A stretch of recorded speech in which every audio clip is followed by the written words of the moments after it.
All right, so Victor, while you continue that, I'll read what you're continuing to write about your story.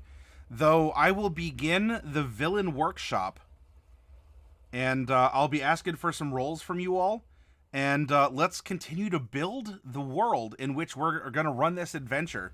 And of course, we're going to make our adventure tomorrow in the workshop. I have an interesting take on the next thing. The villains, they don't always see themselves that way. They don't have to be evil. You are correct. Many times villains don't wake up in the morning and go, aha, I'm the bad guy. I'm going to do bad guy stuff. Mwahaha. Many villains are people who have a conviction to follow, and simply do so in a very direct or brusque manner, despite people's other wills otherwise. Instead of educating, they impose, or they attempt to overpower, and they believe it's for everyone's best interest. But you know what, Shadow? We'll find out. The villains do not have to be evil in alignment. But let's take the tour. Let's generate, and much like we did with the NPCs, and remember, villains are NPCs as well. And sometimes giving the villain hit points is not the correct thing to do. We are going to begin by making the list of prompts, and then we're going to apply it to a core concept that we have extrapolated from our character sheets. Then our second villain, we're going to start by choosing a villain prompt from the character sheets, and then we'll put the details on it through the random creation. Goblin Ferris, hello. No, villains don't. Oh yeah, clones and simulacrums, Tamric. Good stuff. Phylacteries. Players figured out how to stop materializing the Elder God. Oh, a 12th level fireball. My goodness, what a scroll. Well, I guess that would stop. That. That was for. And so it was up to the barbarian to cast the mightiest spell known.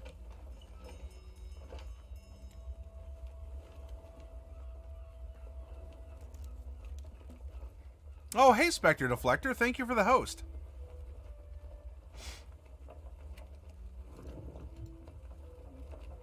All right, so Shadow, you made a good point. Tell you what, why don't you kick us off in this workshop?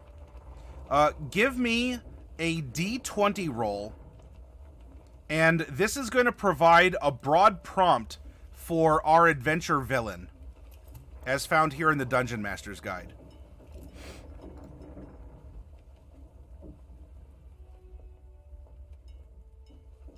If you get a 2, that would be very interesting.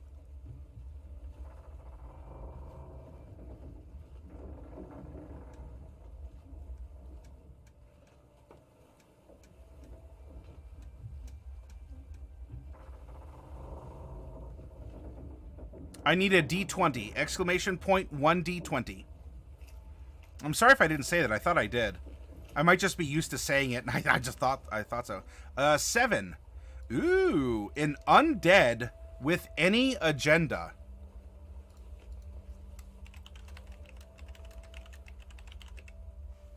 I can already think of a link into the party with this.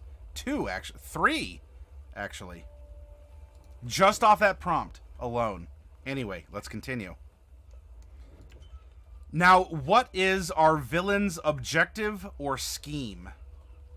Well, now we're going to fast forward in our Dungeon Master's Guide. And, Awaz, will you please roll a D8 in chat?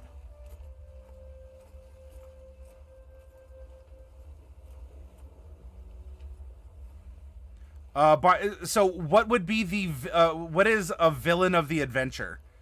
What is a villainous character that will be in the adventure story? Stops on a 7. Alright, we're out for some kind of revenge. But what kind? Demon Quiller? Will you please type exclamation point 1D4. Hey, Salty Dragon, speaking of people raiding. Although we usually get to raid you. Nerdalopedia was in earlier, rated us, and I guess tomorrow's broadcast will pass that on to you. It's great to have you in here. Welcome to the workshop. Stops on a 2. Avenge a past imprisonment or injury. Alright, so let's determine. Salty Dragon, will you please roll a D12 in chat with exclamation point 1D12? Odds, it's imprisonment. Evens, it's an injury. Injury. Alright. Avenge a past injury. And something to keep in mind, both for Demon and for Shadow, is that while we are using the term villain, this doesn't have to be what we call the BBEG, the big bad evil guy. This can be a rival. This could be just like a mid-boss. This could be the, I don't know, some kind of an antagonist or a foil, but not the villain. Pardon. It could also be the villain if we so choose. But let's continue through the prompts and find out more. Right? Remember, these exercises are to get us to think, are to get us to make connections, to get us to, build a world off of the characters more and more, organically growing it into a beautiful living thing. Hey, 12 for 10, welcome. Yeah, you can call him a side villain if you choose. Now, what is the method that our villain employs to get revenge or to avenge? Goblin, will you please roll a D20 in chat? Exclamation point 1D20.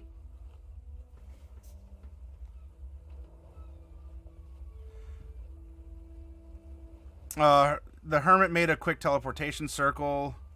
Oh, it took him to the moon.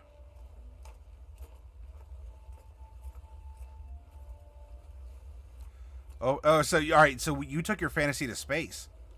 Going to another reality and the players chased him in, going back in time. I get what you're going for, Victor. I'll tell you, though, personally, I do not like time travel nor other dimensions. I'm not saying your story is bad. I shy away from that personally. Yeah, antagonist, exactly, Shadow. Alright, Goblin rolled a 3. Bounty hunting or assassination? Ooh. Oh my gosh. This is gonna be so good.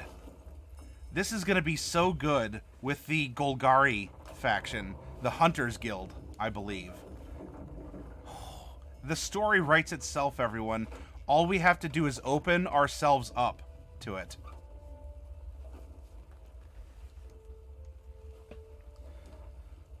I'll tell you what, though. Let's further define which kind of activity. 12 for 10. Can you please roll a D10 in chat? Exclamation point 1D10. If it is 1 through 5, it's bounty hunting. 6 through 10, it's assassination.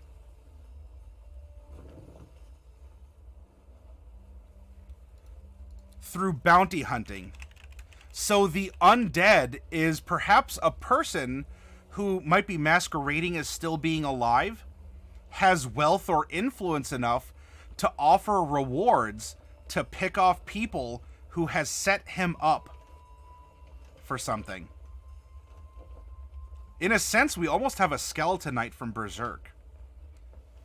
And I'm also starting to get a connection with Cantora Snapdragon, who's our Oathbreaker, who perhaps has run afoul of the government and doesn't like it, despite being turned evil or being able to control and work with the undead, as well as our PC, who is a member of the Golgari, and perhaps through the Golgari, I mean the equivalent we have. We're not playing on Ravnica.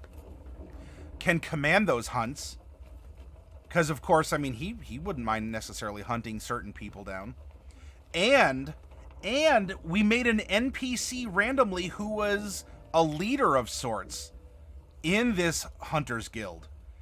We have a villain or an antagonist, someone working behind the scenes to avenge a past injury and is taking people out by offering bounties on them. He's out to bury the skeletons in other people's closets. I love it, Tamrick. Yep, Shadow, bounty hunters might even just bring back bodies. Ooh. And Goblin, I'm glad you're getting into this.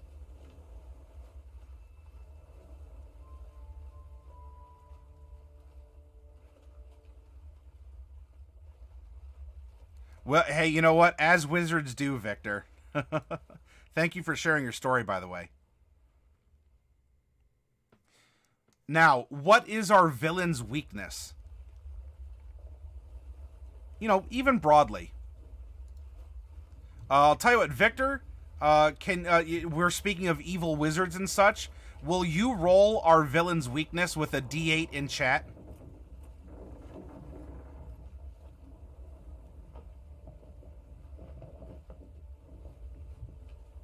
Stops on a 5.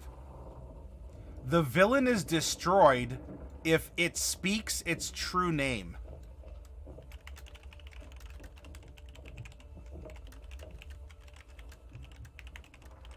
Now, we could take this word for word, very literally, or we can use this as a prompt that if you can have the villain complete something, or if you can have the villain come to terms, in a sense, or reveal certain information, that might end up releasing the spirit from this vengeful spirit from the world. Or, if not destroyed in a physical sense, the clout, the wealth, the reputation that this person had, and therefore a major part and function of the villain is destroyed if the name of the person gets out. If we have an undead, there's someone who is supposed to be dead. Someone who is supposed to be dead. And if people learn that this person's alive, then that could bury that person. Pun intended. There's a lot of interesting ways that we can take this weakness. And especially because since our 4 player characters were created, everything pointed to a theme of political intrigue for the theme of our adventure that we're going to flesh out tomorrow. This villain absolutely plays into political intrigue very well. Very well. It writes itself, everyone. If any of you were here for any of the other workshops, for the player characters last week, or for anything that we've done this week so far, do you see how it's all been connected naturally? It could be a ghost possessing a body, yeah. It could be corporeal or incorporeal, as we'd like.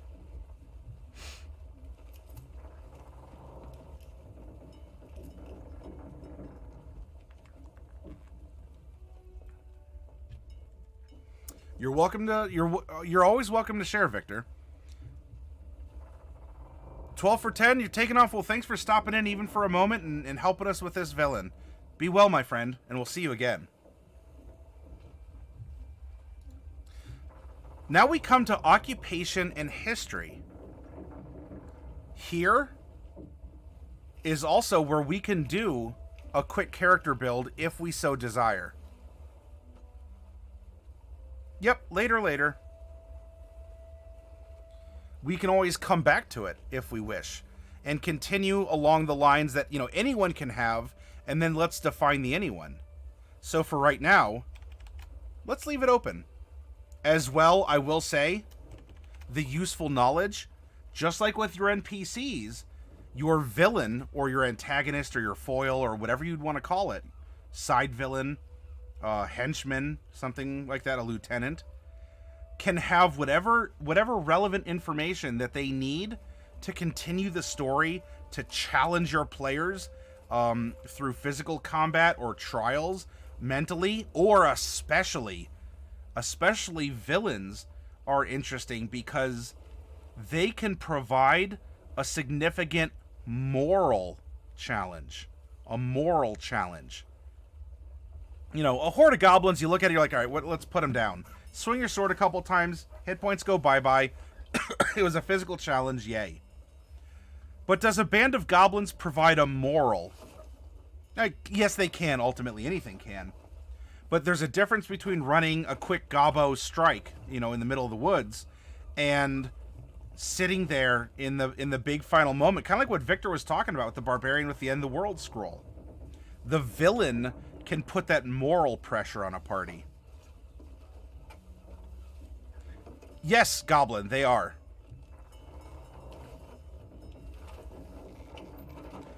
Was the villain betrayed by other NPCs? I don't know, Tamric. I don't know yet. Possibly. We're figuring out this villain's story. We've only rolled a couple things so far. The story will reveal itself. I don't want to make any presumptions just yet.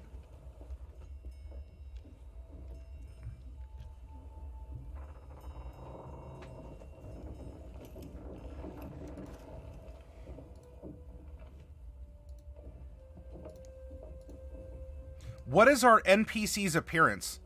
Tamric, of course we do. Come on. What do you take me for? Of course we have more to roll up.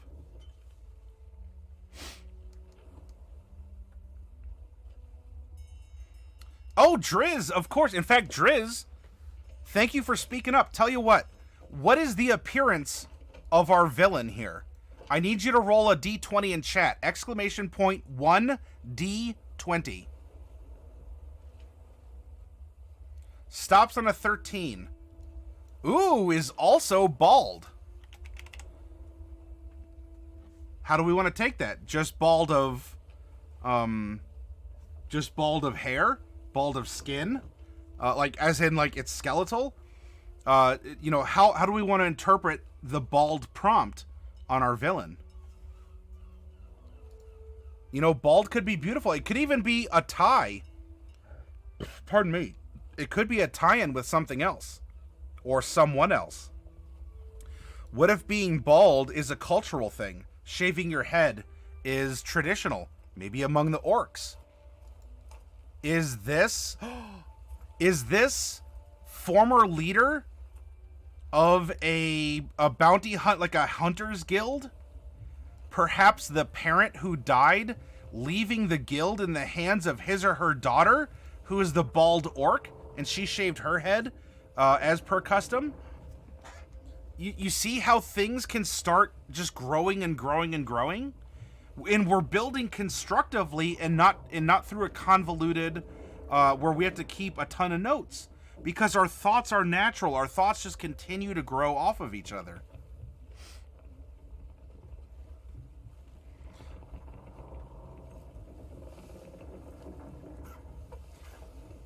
Bald, I have a bugbear bounty hunter stalking the party. She shaves her hair and uses disguise to look like a half-orc and fit in. Oh, that's cool, demon. I like that. Now, what about the abilities? Hark, can you give me a 4d6 roll in chat? And you'll give us our abilities and our ideal.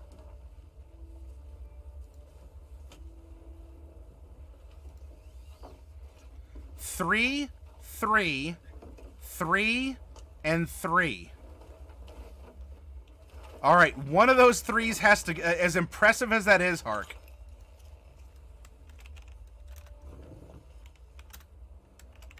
I need a different number than that. Sheeps, can you roll a d6 for me?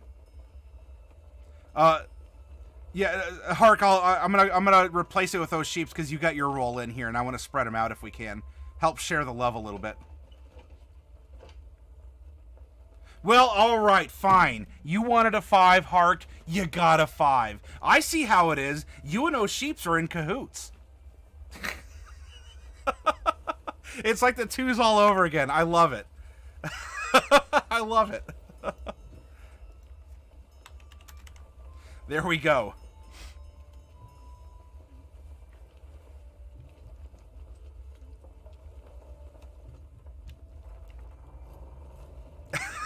That's right. You just gotta, you gotta go to the place and you gotta say the password. They're cahooting? So O'Sheeps and Hark are both owls?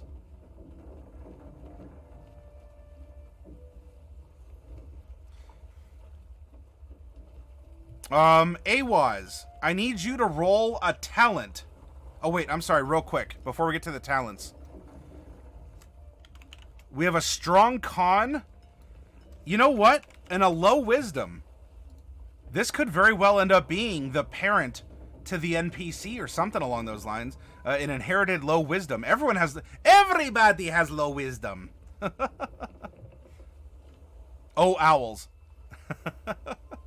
Well, if O'Sheeps is, you know, if you ever need to make an alt account, Oh Owls would be good too.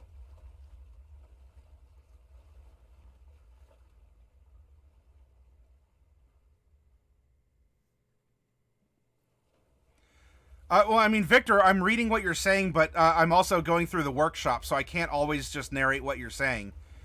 So, I mean, there's other people in here who can read it as well.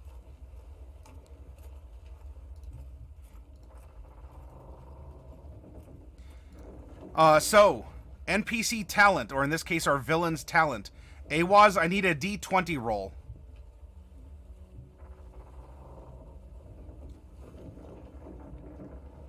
Also, Van has arrived. Good evening, Van. You started your new campaign with your Yuan-Ti Pureblood. Was it a good? Was this session 0, or did you already have that? And this is session 1. Awaz rolls a 4. Oh my goodness! Perfect memory. You know.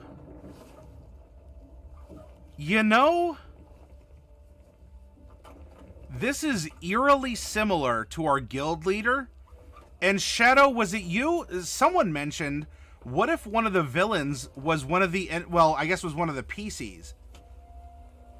What if it was the NPC who perhaps gets possessed by a deceased parent or someone? Well, there's a difference between a low wisdom and a low intelligence, Awaz. Remember that. Look at how close this resonates.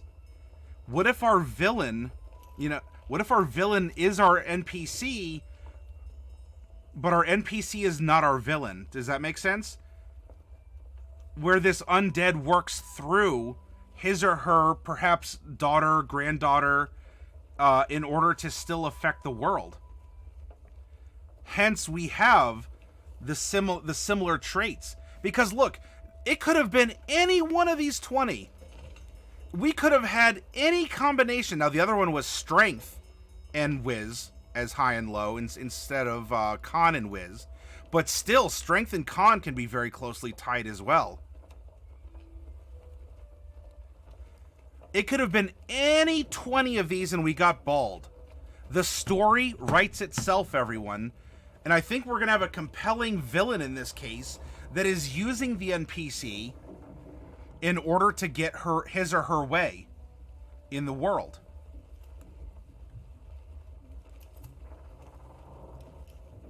Eventually the players made it to the north and the land of giants. And of course you said that was after everyone learned that they had an evil twin.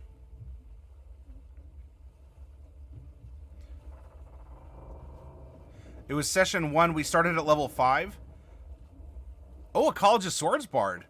So you want to be more of like a swashbuckly, or what do you see your role as in the party? Now, what about her mannerisms? I need a D20 roll. Van, will you give me a D20 roll in chat, please?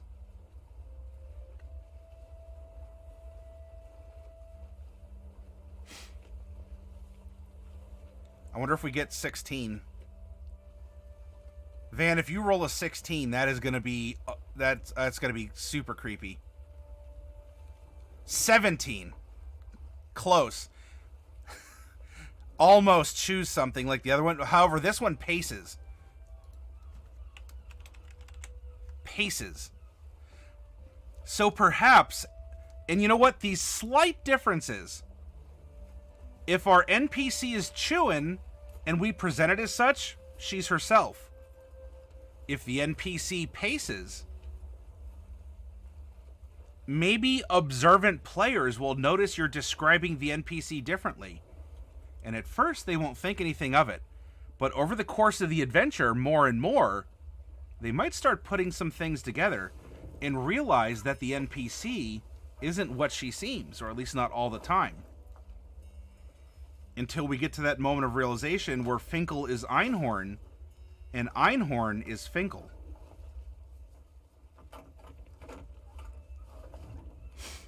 Exactly, Tamrick. Yes.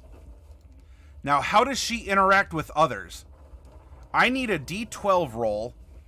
And, let's see, who... Bewitchcraft, are you still here? If you're here, can you give me a D12 roll in chat?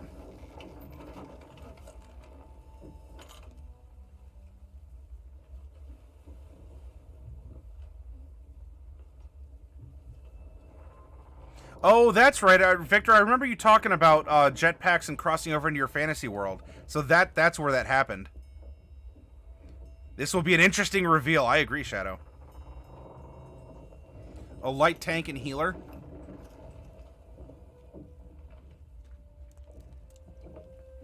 What's your background? I'm actually really interested in that, Van. What's the background for your character?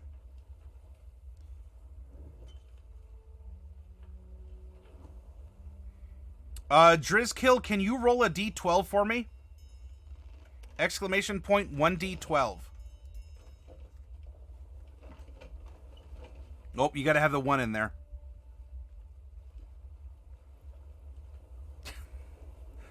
Third tries a charm. There we go. It stops on a 3. Blustering. There we go. So, Tamrick, like what you're talking about, when she's possessed or under the influence of this villain, there are some slight changes to her behavior. Now, we come to the black box of useful knowledge. We aren't going to know that until we've really developed the outline of the story, and we're going to do that tomorrow. So for right now, unless any of you want to put something out there, I mean, useful knowledge could be of the history of the area or of the true villain, because this isn't really the main villain. This is kind of just something you uncover, a side plot or something. Now, what about her ideal? As it was rolled with a 3-3-3-3, our back 2 3s here, lawful and honor. And you know what? This also kind of overlaps with the daughter, granddaughter, great-great-great-great-granddaughter, whatever, who also conducted herself in a lawful fashion, though that was through logic, and this is through honor. But of course, if you're trying to avenge a past injury, you're trying to restore your honor, and that's something so passionate, that you would carry that to the grave. And beyond. Now, what about a bond? What is our villain's bond to the world? I need a D10 roll, and Tamrick, can you give me a D10 roll in chat, please? And if there's anyone else out there in the audience that would like to participate in this, I'm calling on people that I see would like to roll or who are actively chatting. So you'll have to remind me, because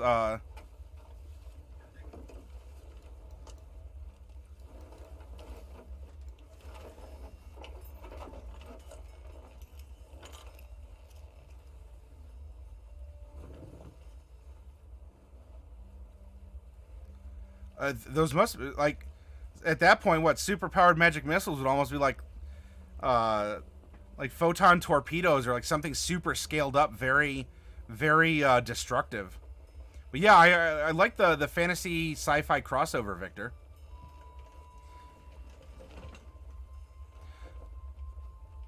Oh, all right, Syart, can you give me a D10 roll quickly in chat?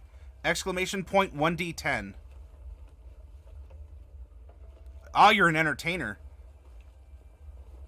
You studied other cultures. And you know what? Entertainer's a good way to do that. Which elements of entertainer did you pick up? You know, it prompts you, you know, pick up 1 to 3 different acts that you perform. Which ones did you choose to pick up? You rolled a 2, Psyart. Ah, protective, maybe even possessive of close family members. And of course, what could translate the undead into the world but a living vessel?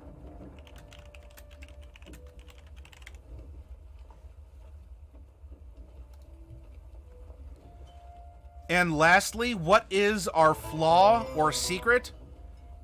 And Scared Panda Soup, thank you so much for the follow. Welcome aboard.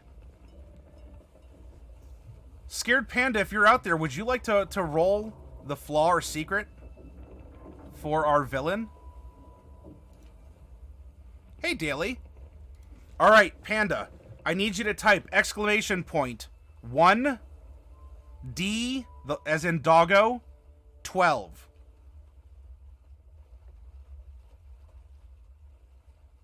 Lands on a 6. Prone to rage.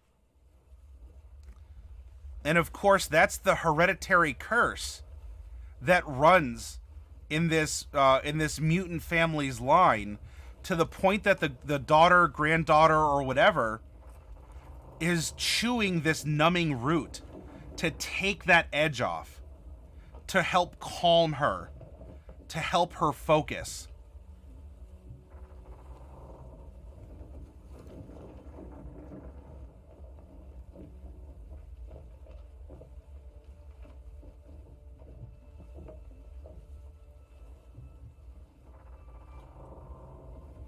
Ah, so the barbarian that was the sort of the hero of that first arc ended up being the true god of it instead. Wait, did you work with a player on that, or was that an NPC?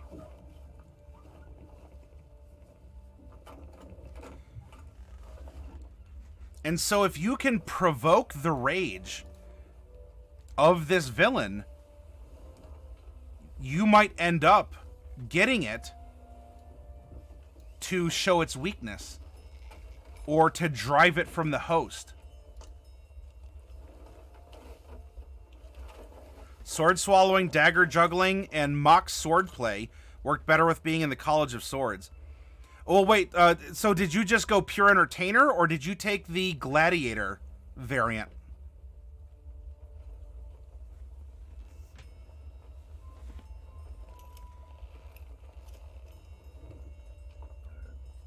Pardon me. Now what we can do... Yeah.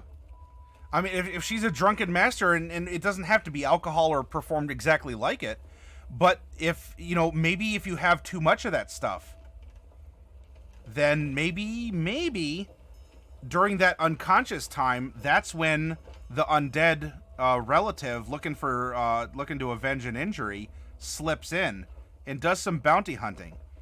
Maybe she wakes up some days and she has scratches and cuts and other things on her.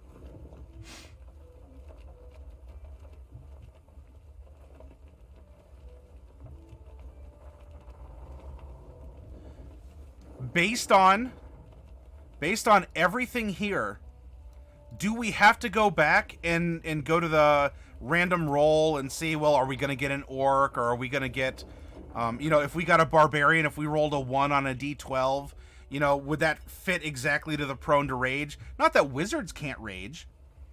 I mean, even Victor, with his story, was talking about effectively a raging wizard.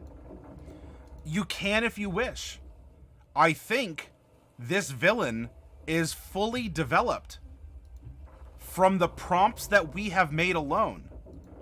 You know, undead age doesn't necessarily matter. We already have strong links to other things.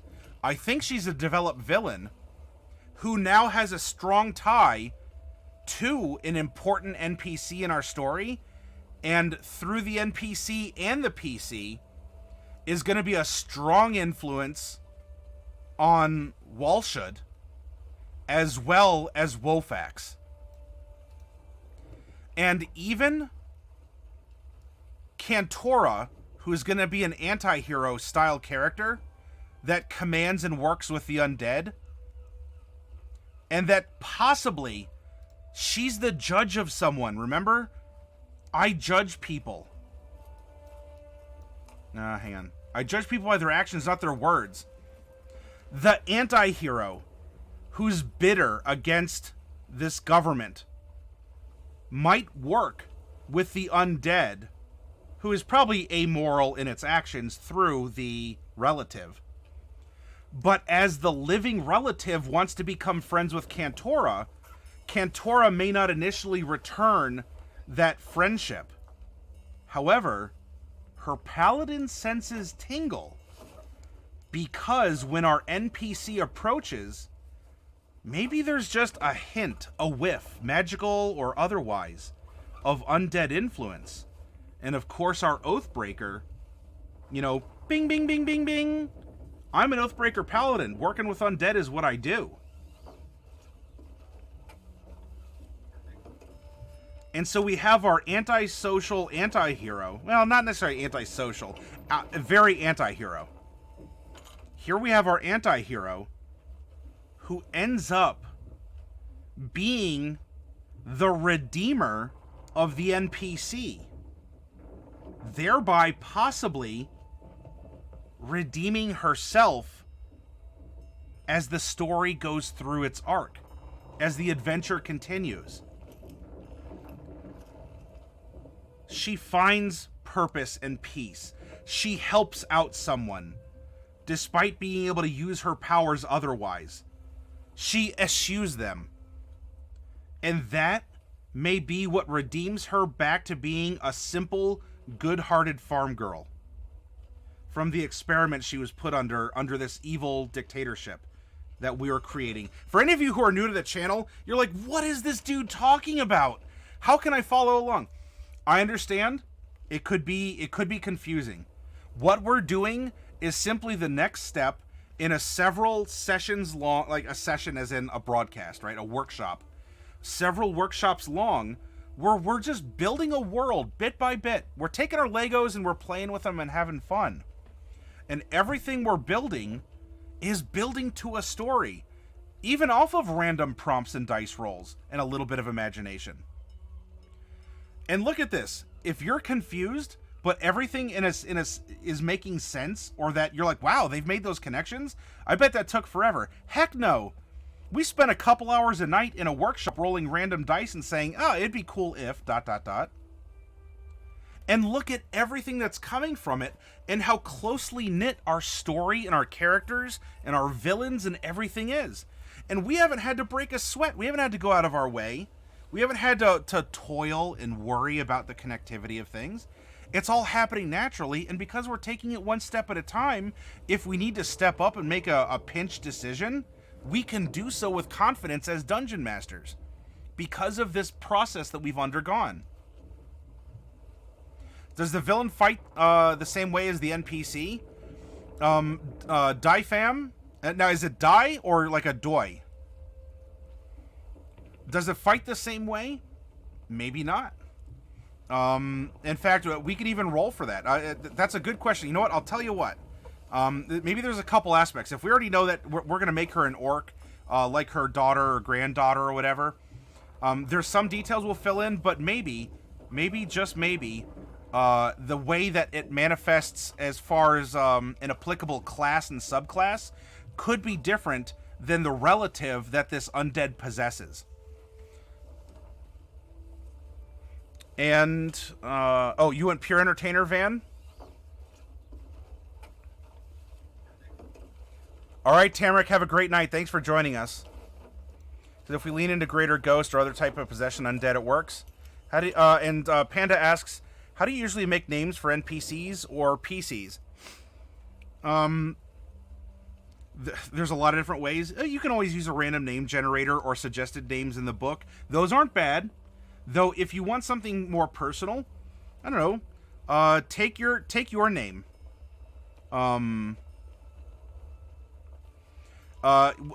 We could name one of our NPCs Adnap. Adnap is simply panda backwards. Or, Derek's Adnap, which is Scared Panda. Each of those backwards. Look around you and look for prompts.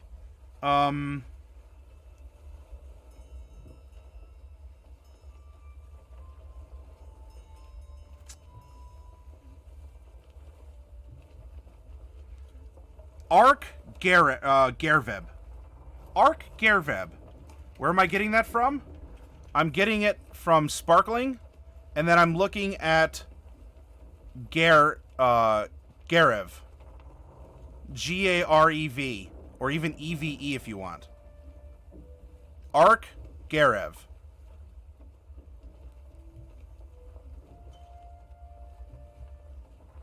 How about Kroreg?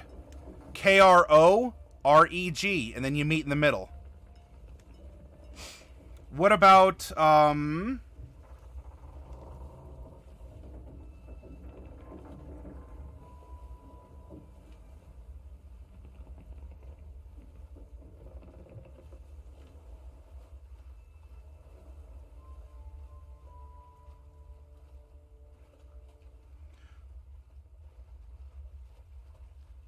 Plana Wech. W-E-C-H. Plana Wech. P-L-E-H-N-A. Plana. Or, I'm sorry, the H goes to the Wech. P-L-E-N-A. Plana Wech. W-E-C-H. Plana Wech.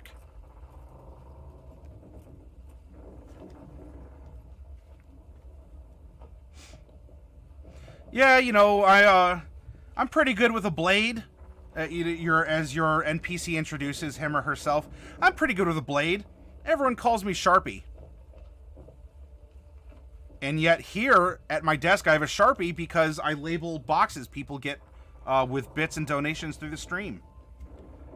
And it makes sense, right? For the NPC. Yeah, people just call me Sharpie. Use what's around you. You don't have to ache over fantasy names. Yeah, you can use the white pages. Exactly, Driz.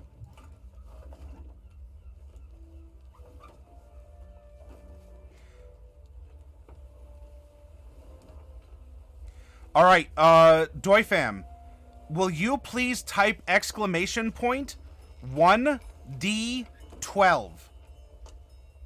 Because one detail we can fill in during the possession that we don't already have would be how this person fights, like you asked. And so why don't we determine that?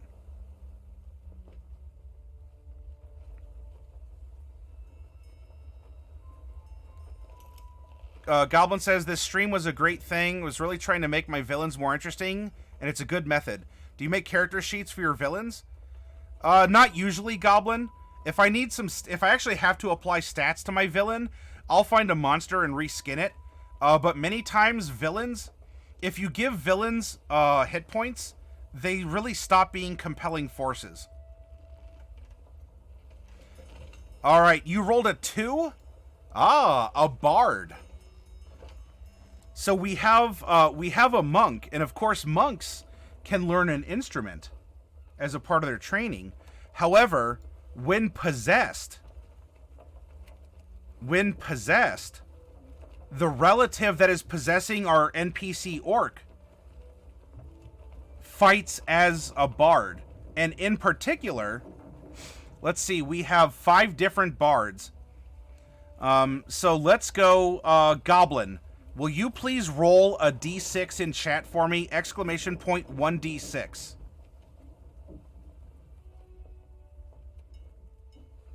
Oh, you've been using that handle since EverQuest. Well, that's quite venerable.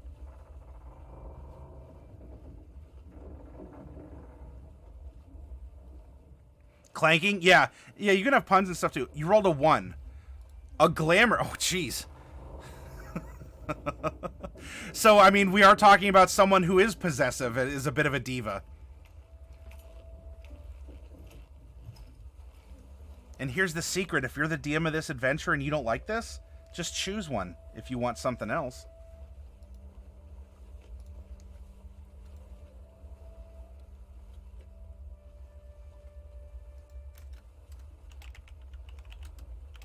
Glamour Bard.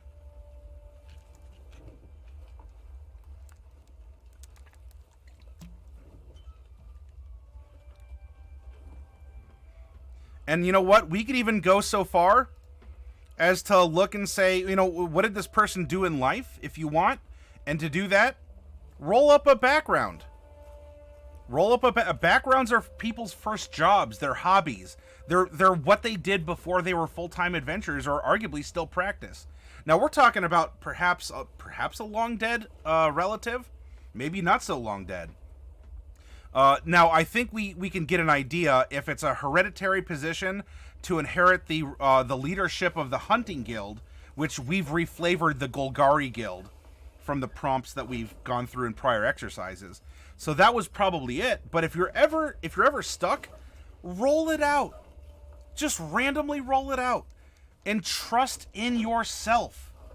Trust in yourself to make the connections. You can do it. The story, all these stories beg to be told. The stories write themselves. We have an expression in this channel just for that. Iwi. I-W-I. You know how you have Owos and you got Uwus? Here, we have Iwis. It writes itself. Trust yourself to tell a story. Storytelling is universal to humanity, regardless of where you're from, regardless of anything that separates us as human beings, through pigmentation, through epicanthic folds in our eyes, or the lack of them, through military service, through sexual orientation, through veteran status, through whatever. As human beings, in our genetics, we are hardwired to be storytellers. And trust yourself to these primal parts of ourselves, to fill in the gaps, to make stuff up, to create worlds. I mean, did you all read what Victor was sharing? Creating and destroying worlds. All at maybe a dinner table or in a fun online, like a role-playing format or something. The fluff of the college's sword, they talk about things, those bards doing different performances, mock swordplay, dagger juggling. I still can play music, but I think a bard from that college would prefer... yeah, I could see that, Van. If you ever need to play an instrument, just play the saw. You know, you give it a wobble, and then you have the violin bow. Woo-woo. It's almost like a non-electric... it's an acoustic theremin. How about that? Demon says there's research showing stories have been embedded in our DNA. That's why the hero's journey is so... yeah, it is universal. You know, there are universal themes. And honestly, Demon, a big part of this, we have genes, Genes, which are our physical building blocks. And we have memes. The word meme hasn't just been created for internet culture. Memes have been around since we've started studying genetics. We have genes and memes. And these are complementary forces that exist inside of us.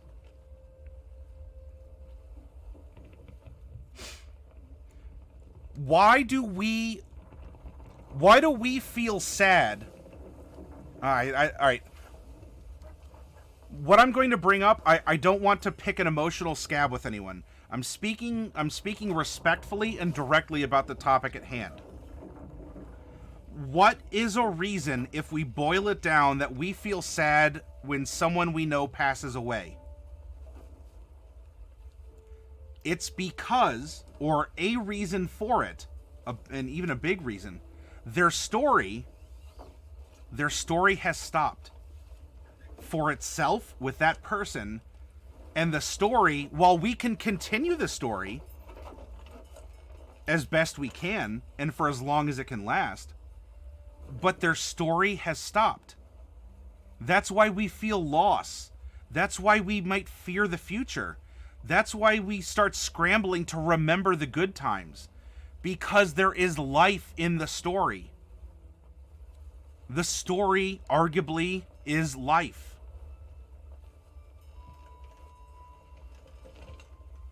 Why do we look at people who might have developmental disabilities because of a learning disability, a speech impediment, through some kind of just mental roadblocks, or there's somewhere on more of the heavier application of Asperger's or autism? Why do we feel compelled to maybe even be afraid sometimes of people like that? Or why do we feel sad about people like that? Or why do we feel compassion to want to help bring them into what we consider to be whatever our cultural norm is for wherever you live? I mean, if you live in Taiwan, you're going to have a different cultural norm than someone living in Brazil. And yet, the Taiwanese person and the Brazilian can still look at someone with some form of MRDD. I think that's still a PC thing to say, or at least a non-offensive. Anyway, I'm not trying to use mental retardation in a offensive capacity. I think our local county board is called the Board of MRDD. Anyway, I'm sorry. But why do we look at these people and we're filled with fear? Some people are filled with fear because they don't understand that person's story. Why do we feel compassion? Because they are still humans. Because we want to bring them. We want to develop their storytelling. We want them to tell their tale and not be completely subjected to other people's. We want them to experience creating worlds in their mind. Often we're measured, the best of us are measured by how we treat the least of us, or the most, there's an expression about it. I'm sorry if I messed it up. And it's linked to the storytelling. With every language and every culture, beneficent or villainous, storytelling takes precedent. Literate or illiterate, stories prevail. I'm sorry, I got on a soapbox, everyone. We're supposed to be making villains, and I'm talking about this stuff. Yeah, memes are a form of, because they grow, they develop, they mutate. Shadow, it's a non-physical form of this that we see. Drewskill saying cognitive delay. Is that the current term to use? Or is that just an alternate approach? Or I'm sorry if I wasn't caught up on the modern parlance, I guess. Human collective conscious, great ideas sometimes arose around the world without people even communicating. Yeah. You want an interesting display of this?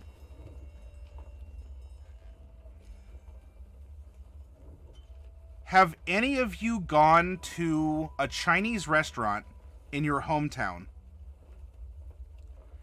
and you notice, that's what the DSM-5 calls that group. DSM-5 is the textbook, if you will, for social workers. And oh, okay.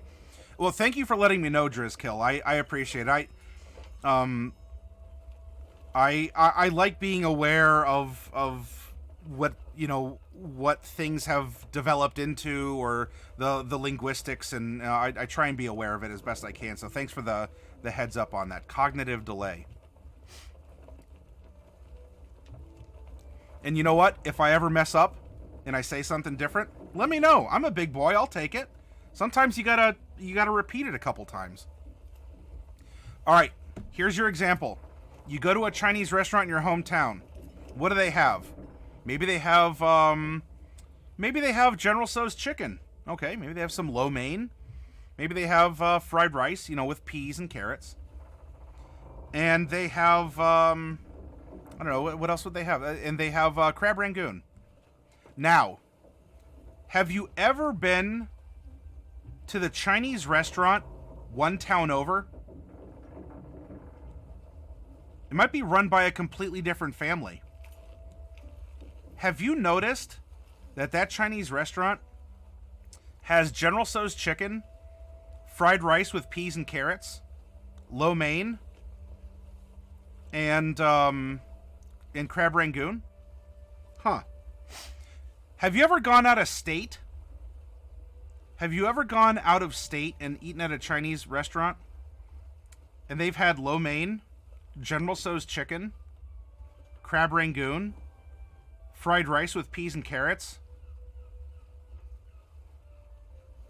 And yeah, everyone might have their own little differences, but have you noticed that through no real collusion, there is a national gestalt or expectation, either an expectation of the customers on the restaurant, or that the restaurant sees what the other Chinese restaurants are serving, and they serve the same thing?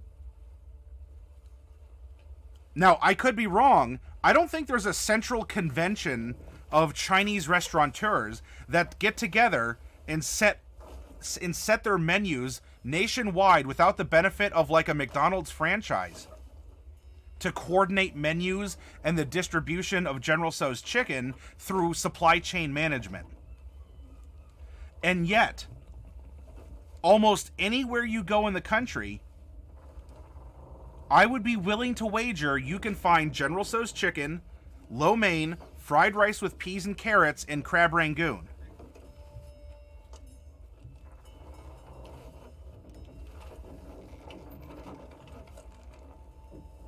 Search your feelings. You know this to be true. And and none of this is said even that is somehow indicating anything bad. This is a beautiful display of the collective unconscious, of humanity thinking and working together, of spreading messages, of trying to find consistency, of trying to find connectivity with each other, even if there's not a central guiding force. In economic terms, we'd call that an invisible hand. So, McDonald's and franchisees are the mastermind model. If you take a look at other places, like Chinese restaurants that are not franchised, we have a similar effect through the invisible hand. Again, that's an economic term. We could approach it sociologically if you prefer, or something along those lines. However you'd like to.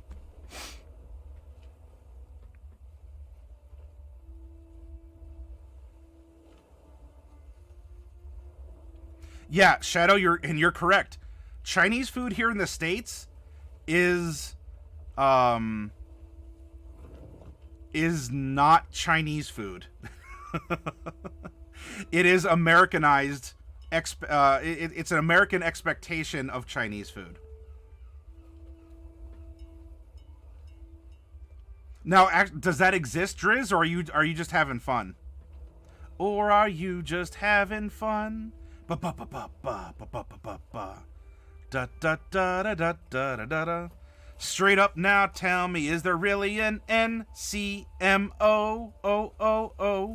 Or are you just having fun?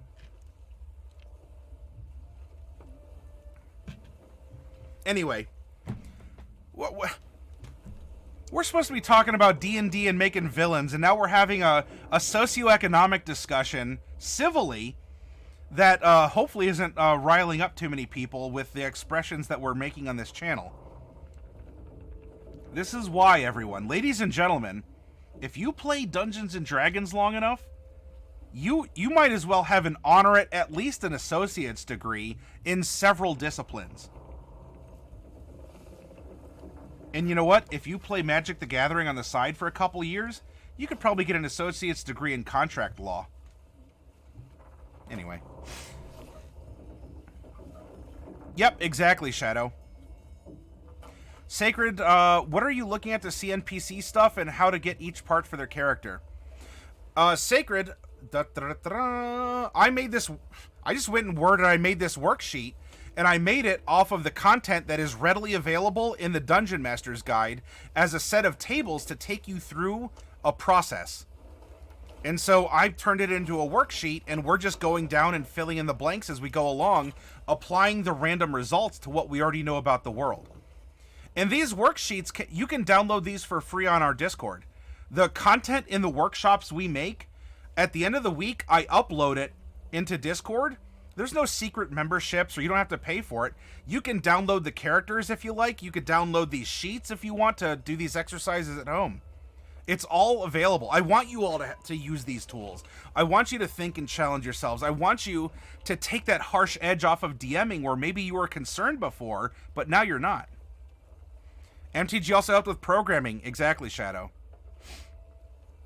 And of course, Magic was made by a bunch of D&D players. Gave them something to do in between sessions. You're very welcome, Demon. You came here for D&D and you walked away with a Paula Abdul throwback.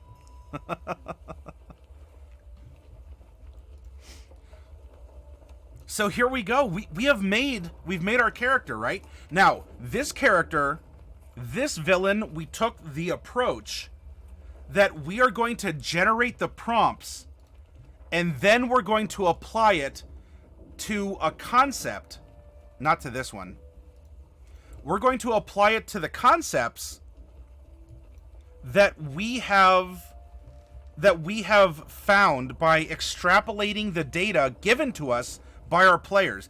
5th edition D&D, as a DM, your players do so much work for you. There should be very little stress. Very little stress.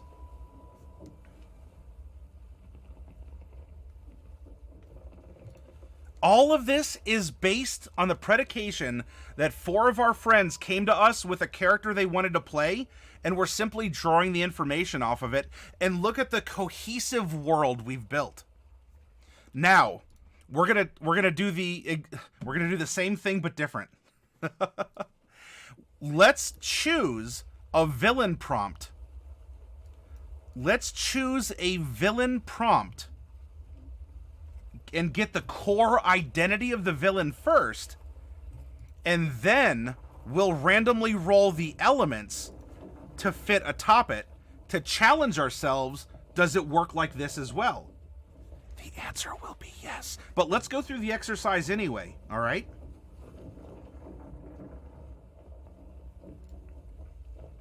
What is a villain prompt that you all see that you would like to develop? Let's see. So we have Wofax. Wofax is a fiend warlock.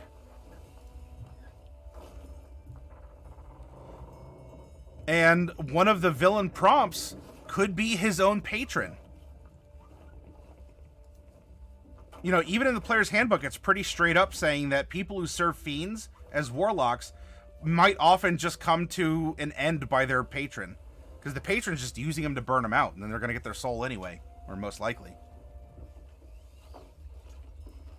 What about Digzin? Digzin is our courtier. Now, Digzin, we randomly rolled, is a celestial warlock. Can you have a celestial as a villain? Yes, you can. You can. Whether or not even this same patron is actually the same person playing 2 different roles to our 2 warlocks. Well, not even, they don't even have to be fallen angels, Shadow. If you think about Celestials, Celestials are outsiders. Celestials have a completely different moral compass and a behavior. An angel or some other Celestial might outright kill people, similar to what you'd expect from a devil, because those people just don't deserve to live, because they've fallen out of the moral code, or because they're bad. And here, so we have a Celestial, we have an angel who just straight up murked a bunch of people because of the judgment passed on them, because of their own outsider norms and values. Yeah, you have to consider the villain's point of view. You're absolutely correct. Hey, Chris! Welcome. Yeah. You know, the villain often has a different moral compass and is applying determination through it. And Shadow's tagging on also, unicorns are very strict. Hey, a unicorn being the big bad evil guy of a campaign, You can do it. You can absolutely do it. You wouldn't even really have to violate whatever you wouldn't have to turn the unicorn into a nightmare kind of a thing. So anyway, we could take that as a prompt. There are some juicy targets as well about Digson, because the court serving the tyrant, that's a dictator. In our story building, the court is corrupt. The court is the one that's in cahoots, making undead, making villainous actions, and applying them through the dictator, because the dictator on the surface has, is favorable by people. People see him as a charismatic leader, or him or her. I forget if we decided on that. Anyway, irrelevant. Dictator's dictator. So we can have some sort of a courtier, a courtesan. We could have the evil vizier. There's no problem leaning into a trope like that. And you know why it's a trope? It works. If you're in a position of communication and influence, and someone innately trusts you, and you want to rule by proxy through them, absolutely. Why do you think viziers are so commonly evil in the stereotype? Because you're in the best position to be the bad guy. That's what makes Jafar an awesome villain through, kind of the unwitting Sheik in whatever, Disney's Aladdin. You can have cool, unique villains, or you can have a bread and butter stereotype. And it's fine because it's still your villain. That's what makes it unique. There's an old book with an old saying, there's nothing new under the sun. Some of you might have heard about the saying, or at least the book. Don't stress. Do not stress over trying to make every single thing special or different. You don't have to. You do not have to. I'm relieving you of that pressure. I'm giving you permission. You are absolved of having to have everything be super custom that can't be compared to anything else. Cantora also doesn't like the tyrant, because she found out the secret that the tyrant's controlled by this cabal, or this, evil organization. And so she has it out for someone in the court as well, and or the court in general, and the tyrant. And then we have our simple hunter, Walshud. As a ranger, he hunts down aberrations and elementals. There we go. Doesn't even have to be a person. We could have a villain that's an aberration, that maybe is making other aberrations. Maybe the aberrations have taken over the court, if you want to connect them. But anyway, what kind of a villain based on these prompts? Let's get the core concept of the villain first. Do we want an evil vizier? Do we want it to be more of a monster? Do we want it to be an outsider that is a fiend, a fae, or perhaps, what a twist, it's the same entity playing to two sides to assure victory? The moment I heard unicorn, I started singing the Unicorn Invasion of Dundee out loud.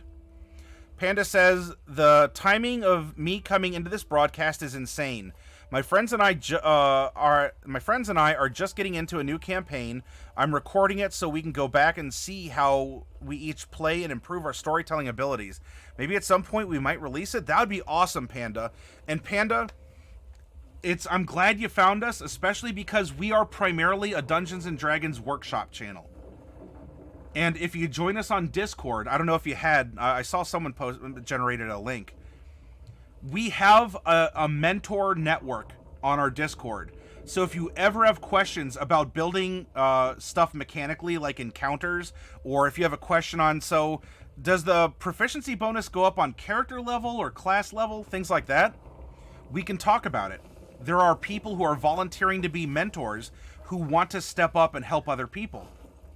If you also have storytelling questions like, my party's coming up, I want to offer them a moral conundrum. Here's the circumstances. How do you think I should challenge them? We have mentors who can help out with that too. This is a community built on helping each other to be better storytellers and story receivers. Chris, you want to make an evil court member? They're greedy and care more about the greedy results than what they get.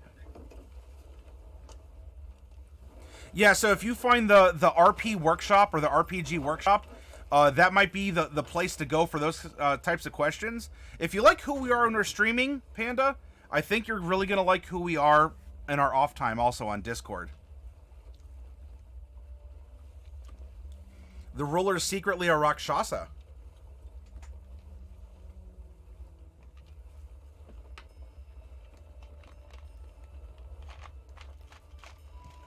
That gives that gives the term being backhanded a whole new meaning.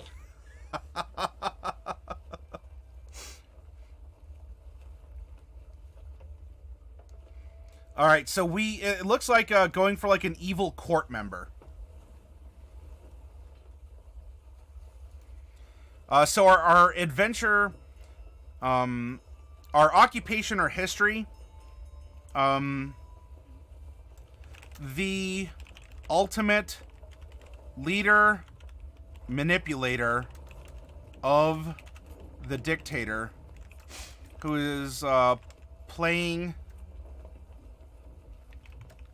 maybe playing all sides against each other to survive in the eye of the hurricane and ultimately reap the rewards of rule.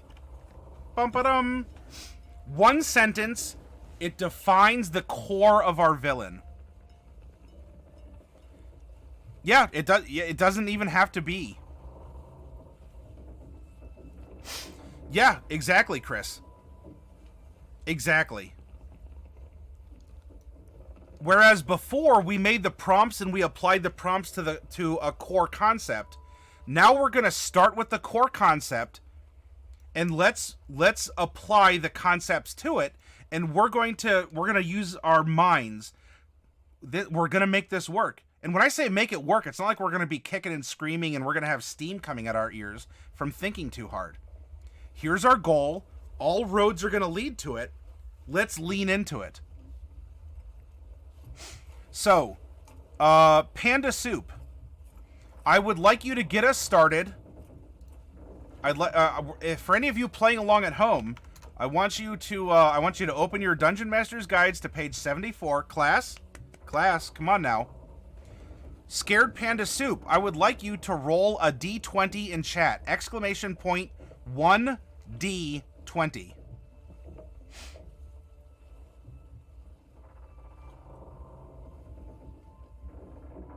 Stops on a 15. Oh my god.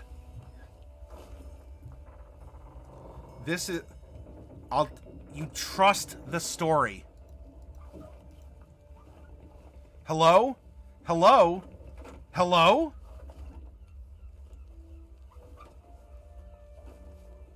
Were any of you anxious? You're like, no, we're gonna ruin a really good idea with a random roll. You gotta go, all right, Victor, have a great day. Thank you for sharing your story with us. Hello? Was this not meant to be? Was this villain not meant to be? Our adventure villain is a humanoid schemer seeking to rule. Yellow, yellow, yellow. It writes itself. Capital M, lowercase IWI. For it writes itself.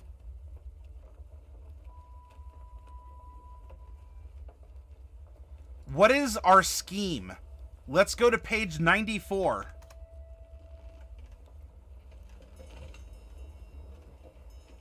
Hark. Roll a D8 for me, please. It is 3 a.m. here in Ohio.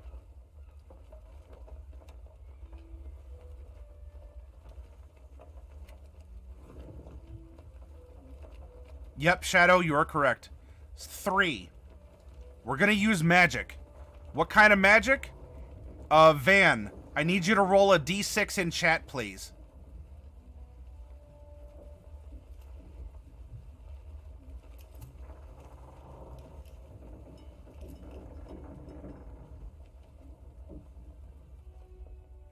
Stops on a 4.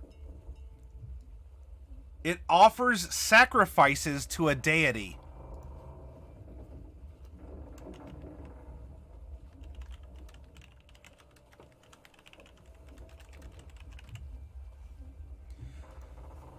In the culture that we've built, the otherwise more, kind of, Chris. So we have humans and elves, they're really halflings and gnomes, as the normal people. There has been a rash of mutations taking place that are making these other people that aren't humans and elves, halflings and gnomes. And you know what? Society might not be ready for all of these mutants. And in fact, if some of these mutants disappear, who would really care? Who would really notice?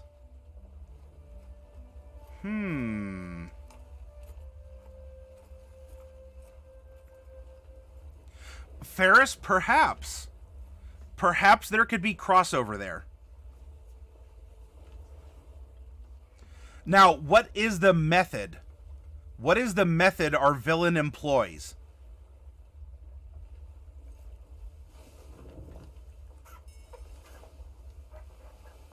Let's see. Chris, will you please roll 1d20 in chat?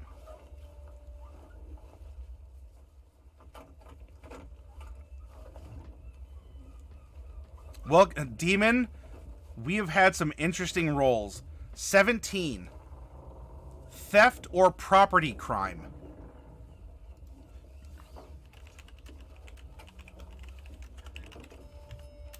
And specifically, Ferris, can I please get a D10 roll in chat? Exclamation point 1D10.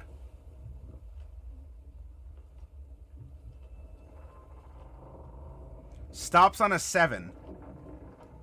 Mugging.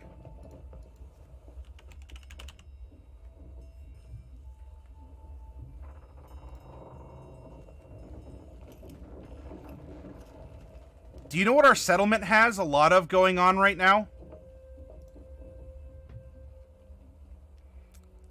Do you know that this area is known for beggars? Hordes of beggars. And that currently the internal strife in our setting as we randomly rolled it is that there is internal strife that's going to lead to anarchy.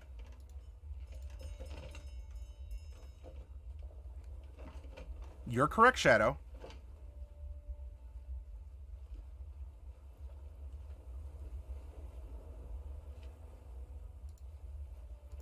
Do you see where the villain can be a part of the environment in which it operates?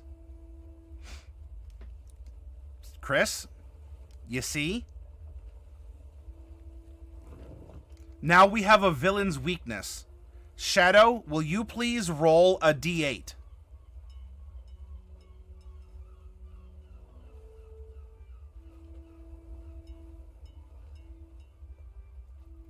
Stops on a 5. Ooh, interesting. This is the same as the other villain, which means the first one can perhaps act as a tutorial for the ultimate bad guy that we're creating here. The villain is destroyed if it speaks its true name.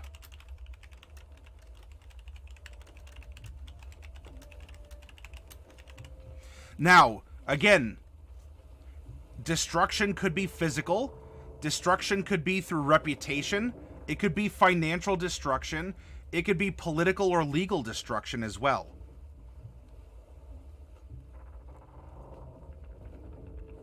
Maybe, or one could lead to the other. The first villain that we made, Shadow, would be more of like the beginner villain. Right? You know, there's murders going on around town, or it sounds like people are being hunted. It's more of a traditional, like, you know, you find out that there's an undead possessing. It's kind of bread and butter adventure stuff. However, what you learn would then be the springboard that would put you on the path to the ultimate villain in this adventure of political intrigue. I couldn't tell you that, Panda.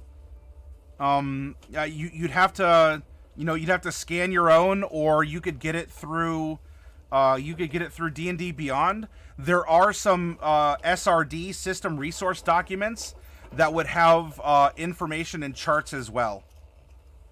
Or there's, if you have a friendly local game store, you could give them your custom as well if they've earned it from you, and purchase a book that way.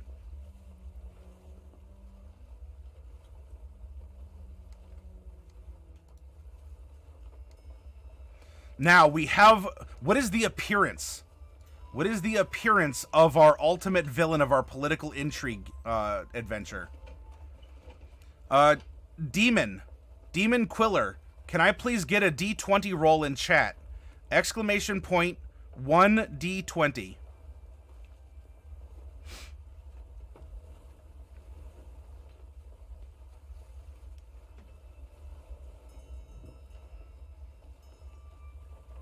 Stops on a 19.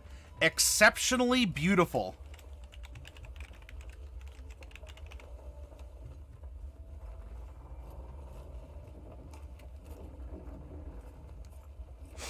Yeah, wouldn't that be something, Hark? Alright, Driz. Drizzkill, can you please type exclamation point 4D6? And that's going to give us our abilities and our ideal.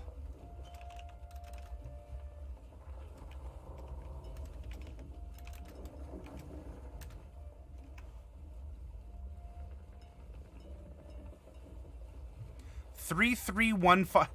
We can't have a repetition here. But we will go 1 and 5.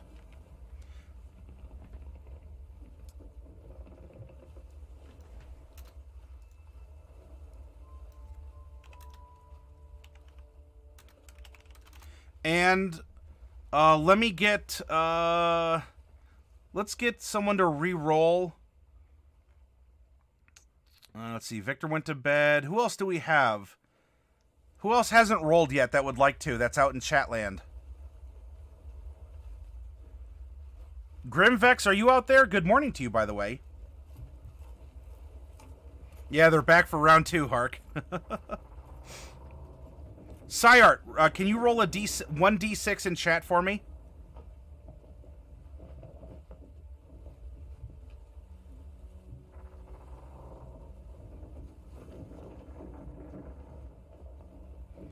Four. All right, so we have a high con, low int.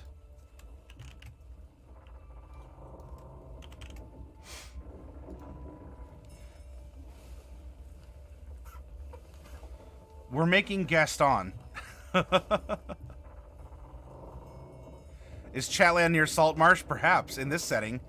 Especially in this saltwater estuary swamp for like a coastal pine forest and whatnot that we made for our setting last night. What is a talent? What is a talent? You're like a villain with a talent? What do you mean? Yes. Humanize your villain. Humanize your villain to really twist that knife in the moral or the considerations of the party. Half Demon Dan, hello. Good evening to you. Half Demon Dan, will you please type exclamation point 1D20 in chat?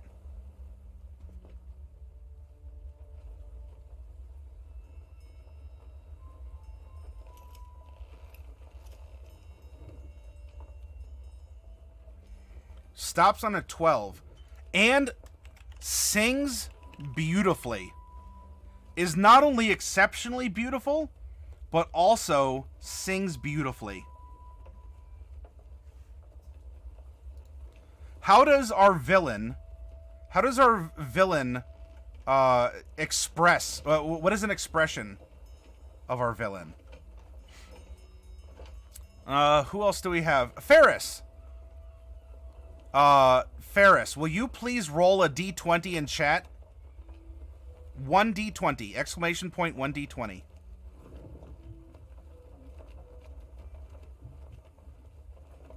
$17. Also paces.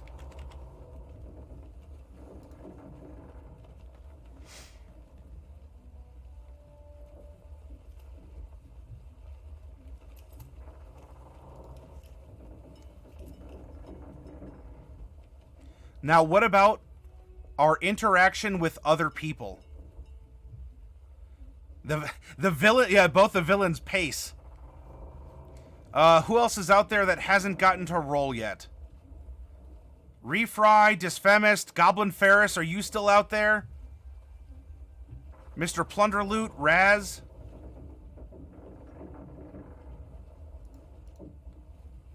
Alright, Dis, I need you to roll 1d12 in chat, please.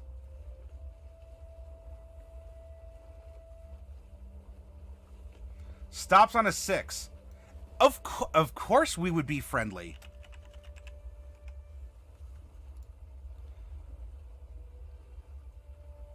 And Goblin is still here? Alright, Goblin.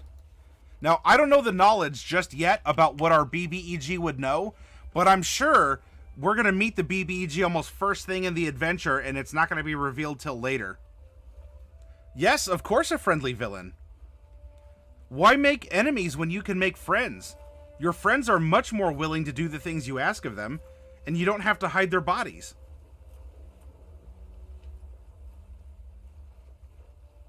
Yet. The ideal that was carried over was 1 in 5. We have a good ideal of respect.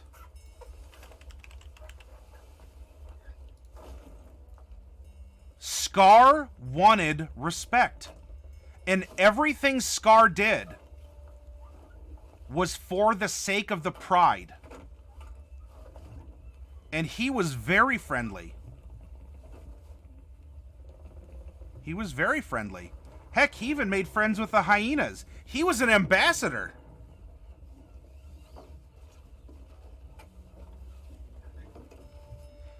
Oh, Hark, you know it. Hark, can you just imagine if you're running this story, and when you go to deliver that, you have that dagger, you plunge the dagger, and then you twist. And you twist, and you actually end up winding up the party. And you...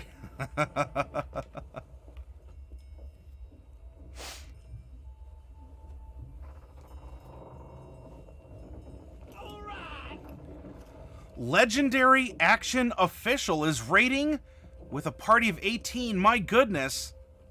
Raid! Welcome, Legendary Action Official. To all of you.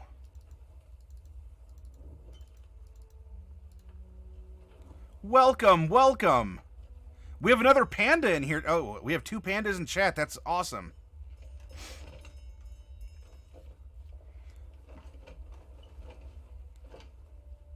If you raid, we must have your Thaco first. Hey, welcome. Yeah, welcome, everyone. My goodness. I love that fireball, by the way. Yes, another panda. You're not the only one. Make them battle for supremacy. Well, thank you very much, Panda Chew, for the follow. You caught us doing a workshop where we are creating villains for an adventure using a very easy to use worksheet. And as we're randomly rolling our way through it, we're connecting the results of the rolls to make a compelling, awesome villain. Despite it being random rolls, it's not a cheap throwaway villain. I promise you.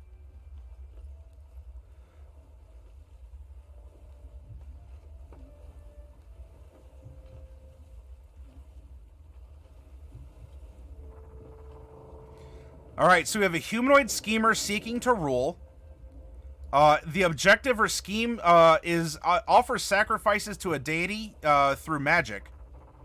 The method for performing these sacrifices is by mugging, and it could be sacrifice of blood or life. It could also be by shaking people down. How many magic spells require diamond dust or gold or things?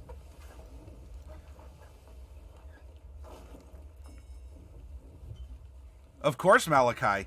Hey, that's what we're all about here. We've been workshopping for almost 2 years now, and we make some awesome... I will toot my own horn.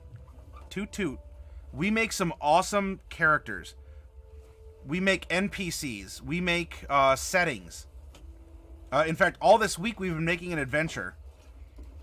We went through a similar methodology in the Dungeon Master's Guide to create our setting based off of the prompts that our character sheets gave us. We went through and using MS Paint, a free program anyone can use, we went through basic map making skills. We talked about basic topography. We talked about oceanography and the way that winds and currents travel. We talked about saltwater estuaries and mangrove forests. We've talked about different economical thoughts about what kind of things would develop in this society, about how you get the brackish water that's the mix of the fresh water from the rivers in this delta coming through, the coastal pines and how you describe them to your adventurers being, perhaps like bent over in the wind. And all of this is accessible stuff, core rulebook stuff, MS Paint. In fact, we started with Open Office, and only just recently I moved over to Word, but you can have Open Office for free and use all these worksheets that will take you through these systems to find ways, find connections and prompts in your party as a DM, to find things to bring them together through your story, to find ways that are going to socially bond your characters together, even if they don't appear intrinsically to get along with each other, to make connections. We come over here and we take a look. Thank you, Malachi. We take a look mechanically. What are the strengths and weaknesses by making a SWOT report? SWOT, strengths, weaknesses, opportunities, and threats. If we look at the party as a whole, as an entity, what does the party's character sheet look like? Where do they have things covered or not covered? All of these fun little exercises that don't blow, that make you blow steam out your ears. We made NPCs using a similar methodology that intrinsically tie to the characters and the setting that we've made before. And now we are making villains that intrinsically tie to the characters, the setting, and the NPCs as we just build one manageable layer at a time, and we don't sweat about it. We just use our imaginations. Yep, we're using just the straight-up Dungeon Master's Guide. No Steam unless you're Warforged.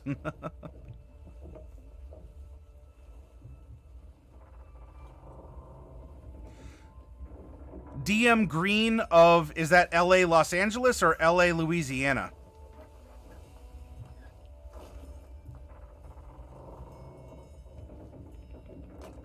All right, Van. Hey, thanks for stopping by and participating. I'm glad you had a good session, and thank you for introducing us to your bard.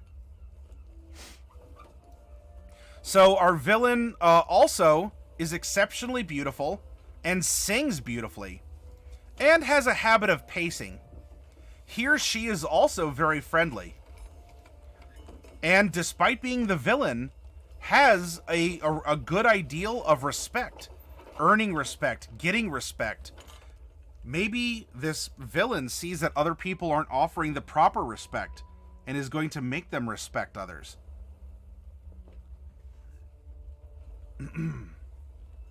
Now, what about our villain's bond to the world? Malachi says, generalized question, is using a party character sheet actually useful to build NPCs? Specifically, would you want to build an NPC hero villain that can't be countered or plays well with the party? You can, Malachi. I'm not saying that as a throwaway answer. Though, it depends on what you're really trying to go for. Like, what is the meta to your game? If we use the methods that we're going over here, then your party will ultimately have a hook in the villain, and it'll be personal beyond, I'm the good guy, you're the bad guy, and we got to take you down. Or an NPC might not have to appeal to everyone in the party. maybe only 2 of the 4, or 2 of the 5, or 3 of the 5 that this NPC might appeal to. But this NPC, and remember, villains are NPCs. This NPC has some kind of a direct link that would cause these more intimate roleplay moments, or that one of the party members might take those words seriously and could affect the decision of the party in some way. So everything doesn't have to be equal to everyone, by no means. And sometimes there's just outside forces. As a DM, you don't have to have everything connected to everything. Sometimes a wandering merchant that you just do a quick character creation, you just go down the line, and even if it ends up being someone relevant later, you just make a quick character, right? You go through that and you deliver the character. Sometimes that's necessary, or you want to drop the surprise. Though you will find that in a more intimate environment like Dungeons and Dragons, when you're telling a story with friends at a table, whether it's in a heads-up game at your dinner table or a virtual one, you know, your players, and again, we're talking the meta to the IRL of the game. Your friends and family that are playing with you want to be involved in the story. They want to participate. They want that dramatic moment where they're let down by the twist that their friend was the villain the whole time. Or that panic when they learn that the merchant they were buying things from at a discount ended up getting kidnapped and a note was left behind. And only if it's for 1 or 2 people that really get that visceral reaction, that's their time to shine in the story. That's their spotlight. And so it can help you shine the spotlight. It can help you tell a tale. And ultimately, it will set some good hooks in your characters, through the players into the characters, not just the characters dragging the players behind. Because if you set the hooks in the players, the characters are naturally going to come along for the ride, when that's not always the case if you only focus just on the characters. So we're operating on the presumption that the random characters we generated were presented to us by our friends, each saying, I really want to play this character. And so from here, we're taking that passion and that desire, and we're setting our hooks through the characters into the players, and everyone's going to come along for the ride with the things that we generate through this content. I hope that makes sense, and I didn't go too far off topic standing on a soapbox. There's a book I'm using that lets you make your own solo D&D campaign from scratch using roles like this. And I hope you have fun. It's a wonderful mental exercise, if nothing else. Malachi, party creator sheet as a DM tool to help build an NPC to provide a hook for the party. Driz says, NPC are your path to story building. Most players like to RP will naturally attach to them. The more you have about them, the more they will be attached. In general, yeah. Driz, I can agree to that. All right. What is our villain's bond? Malachi. Our bond is an attachment. This is why I love 5th edition. Backgrounds I find are way more fascinating than classes and races. It may not be the sexiest thing people talk about, but it is one of the most important things for a player to have. Malachi, I would like you to let us know the bond this villain has to the world by typing !1D10.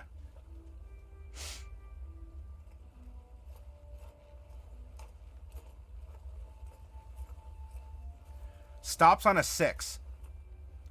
Is drawn to a special place.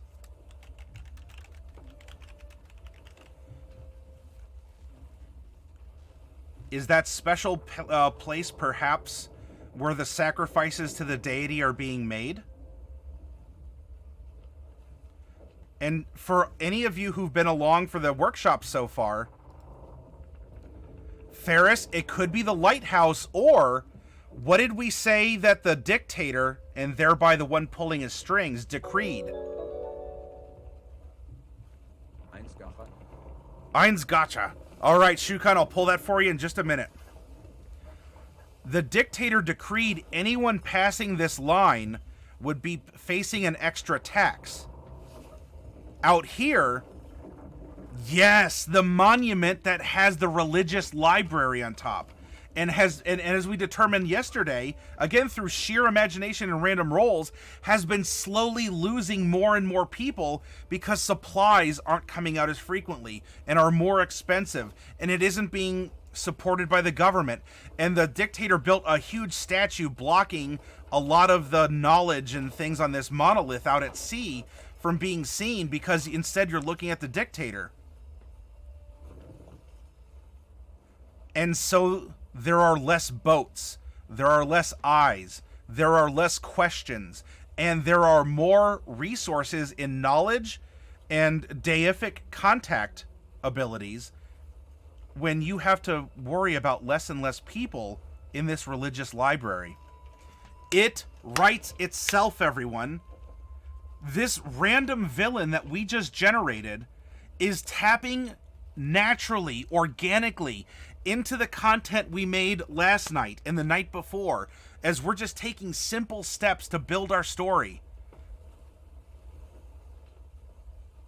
And what could be an ultimate downfall is when this villain is traced, because there is less traffic, might ultimately be traced to go out here, and that's when the party might have the ability to learn about what's happening.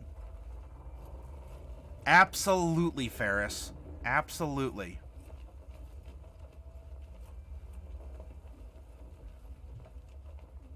Right before your eyes. It writes itself, everyone.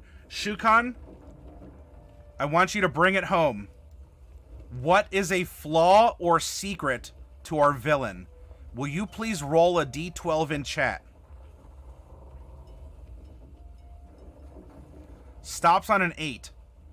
Oh, this could be really interesting. A specific phobia.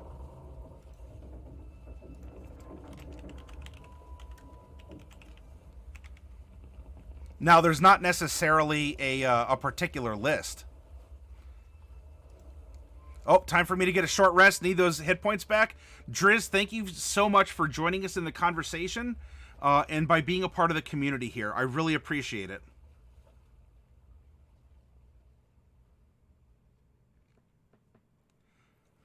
What? And this is where we can have some flexible fun. Could it be a thalassophobia, where we're scared of the sea and the things that live in it? Could it be agoraphobia? I mean, and the sea could even qualify if you're, you know, he'd want to spend his or her time on inside the ship.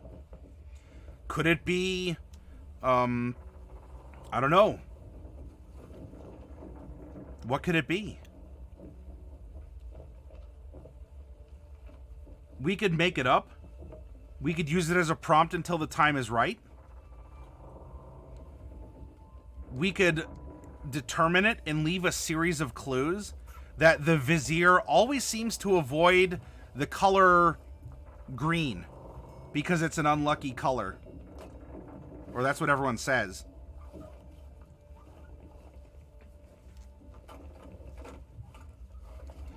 Daly says a philophobia. So what we're doing is more detached. We're not really looking for the people's love. We're not looking to make interpersonal connections. We just want ultimately to be the power, but maintain the distance. Possibly. By digging around in the context of a module or a campaign, and you find every NPC, which includes villains, they all have, or should, some kind of a flaw or secret. You can leverage that. You can roleplay with it. You can explore it. You can extrapolate it and see where it takes you. It could be cats. You know what? If this villain's specific phobia is of small animals, then the party is going to actually be able to get that advantage on otherwise an overpowerful controlling character. Everyone in the party has a small animal. as a familiar or just as like a pet?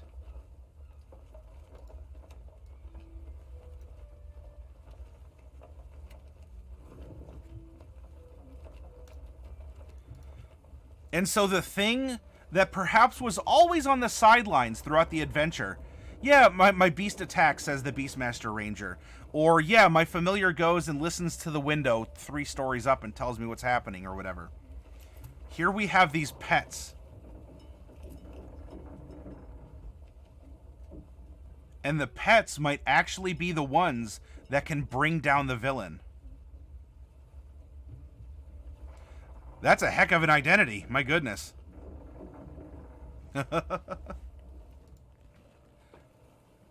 Now, if there's other details that you can fill it in. Does everything have to be random? Heck no.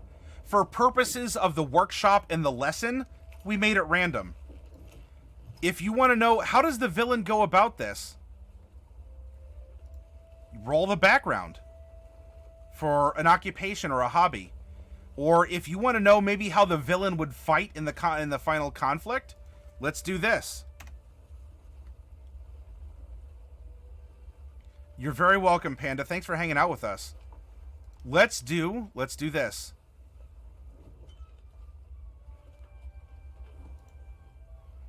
Who has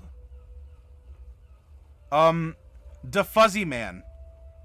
Da Fuzzy Man, will you please type exclamation point 1D12 to give us the class, or at least a general expression of how our character will, or how our villain will fight.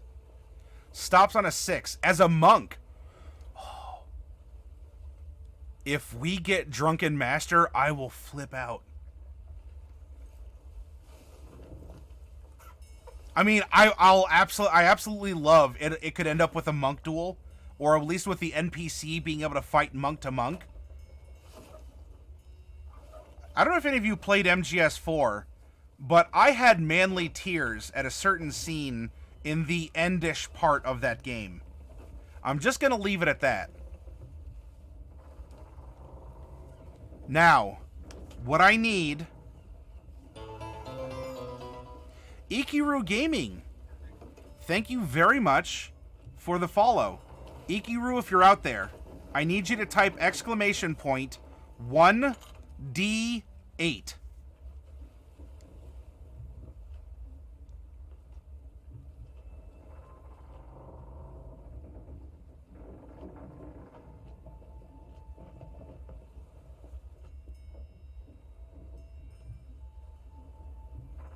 Lands on a 4. 1, 2, 3. Oh, the Way of the Open Hand. Which, kind of complimentary here. And by the way, Way of the Open Hand, if you abbreviate it, WOTOH, is WOTO!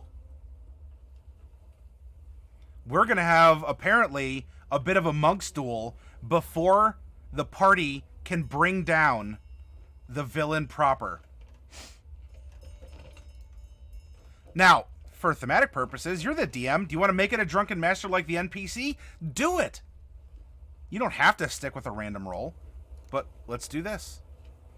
We have an exceptionally beautiful singer. Way of the Open Hand Monk. What?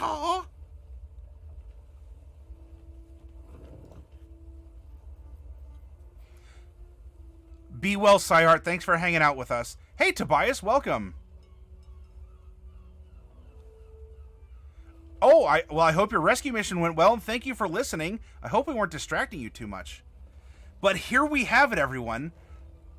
Now, to prepare for tomorrow's workshop, we have the prompts from the characters. We have the setting. We have some NPCs, and we have some villains. In tomorrow's workshop... I guess technically tonight's workshop, it's, past midnight. We're going to go over one of several methods to very easily create a political intrigue campaign without making our eyes go, ugh, or to turn it into a 500-page John Grisham novel. I have nothing against the author. or Tom Clancy or any of the others who, weave political narrative, or R.A. Salvatore with, the Houses of the Drow kind of a thing. We're going to go over a method where we're going to tie all of these strings together and present to bring it around. And now we're going to roleplay presenting an adventure to our 4 friends who brought these original characters to us.